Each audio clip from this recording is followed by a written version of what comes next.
Hi to all. How are you? I hope you all are safe at home.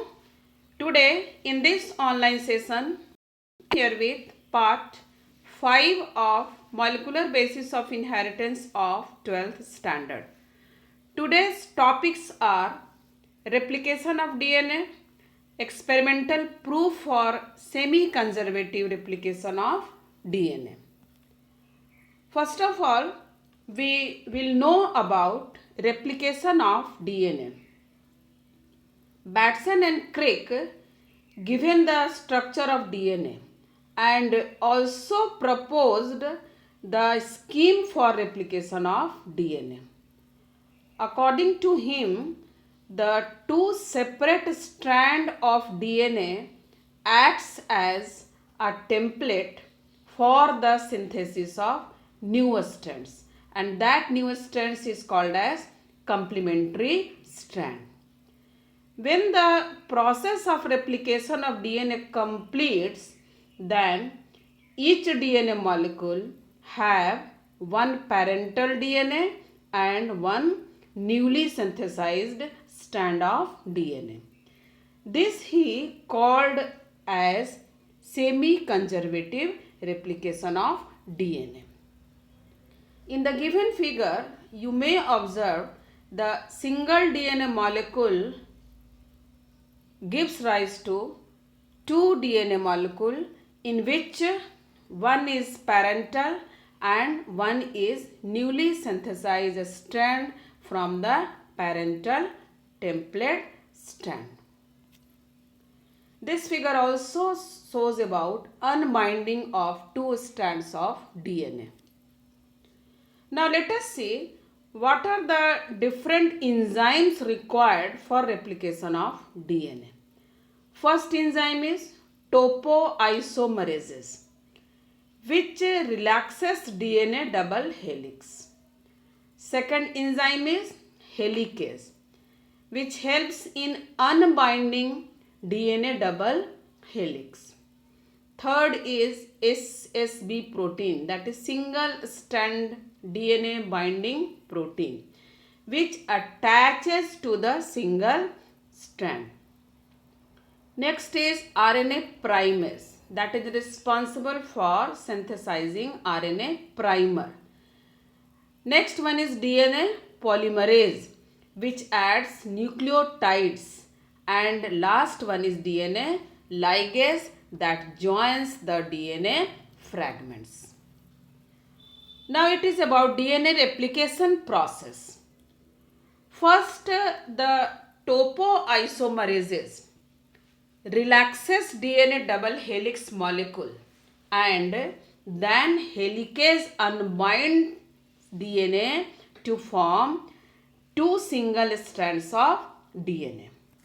Now, single stranded DNA binding protein, that is SSB protein, attached to each strand and helps in preventing the single DNA strand from further winding, as a result of which bicep replication fork is formed.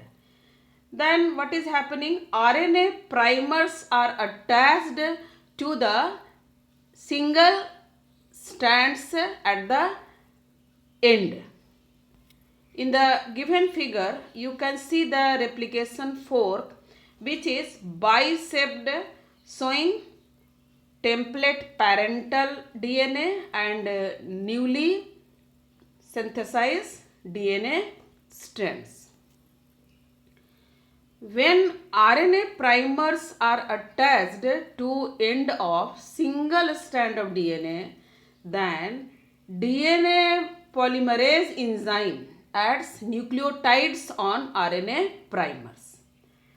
But keep it in mind that DNA polymerase acts only in 5' to 3' direction. One strand forms continuous strands called as leading strand and other strand is discontinuous as short fragments called as lagging strand, also called as Okazaki fragments. Later, these Okazaki fragments are joined by DNA ligase, and at last RNA primers are removed. So you have seen that there are different enzymes, and each enzymes have different functions during the process of reproduction. You may see in the figure again. Here you can see the continuous and discontinuous synthesis of DNA strand. Now let us see about the experimental proof for DNA replication, also called as Michelson and Stahel experiment. We will see step by step. First, about what are experimental material they have taken. Experimental material were E. coli bacteria and isotopes of nitrogen, that is N15 and N14, where N15 is heavy isotope and N14 is light isotope. Now it is about a procedure they did. They culture E. coli bacteria in N15 medium. As a result, genetic material became heavy, being N15 a heavy isotope. Then bacteria are transferred to N14 medium, which is light. Light means light in density, where replication began. It is observed at 20-minute interval, and centrifugation is done with the help of cesium chloride.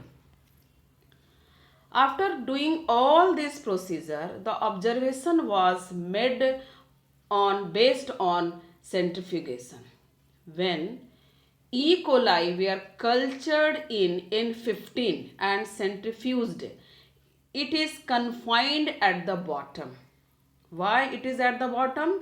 Due to the more density of N15. When E. coli were transferred to N14 and were centrifuged, it is confined to the middle layer. And this observation was made after every 20 minutes, as E. coli bacteria replicates after every 20 minutes. So, after 40 minutes, when E. coli which were transferred to N14 were centrifuged, it is confined to middle layer as well as top layer. After doing all this procedure and observation made by Michelson and Stahel, they concluded that when E. coli cultured in N15, then DNA strands became heavy. When E. coli are transferred to N14 medium, then replication took place. As a result, one strand of DNA become light. This indicates that replication of DNA is semi-conservative. Now here in the figure, you can observe the semi-conservative replication of DNA. In first generation, 2 hybrid DNA molecule will be formed, whereas in the second generation, 2 hybrid DNA molecule and 2 light DNA molecules are formed. So this confirms that the replication of DNA is semi-conservative. So children, this is all about today's session. Thank you for your patience listening. For any kind of doubts, please write your questions in comment section.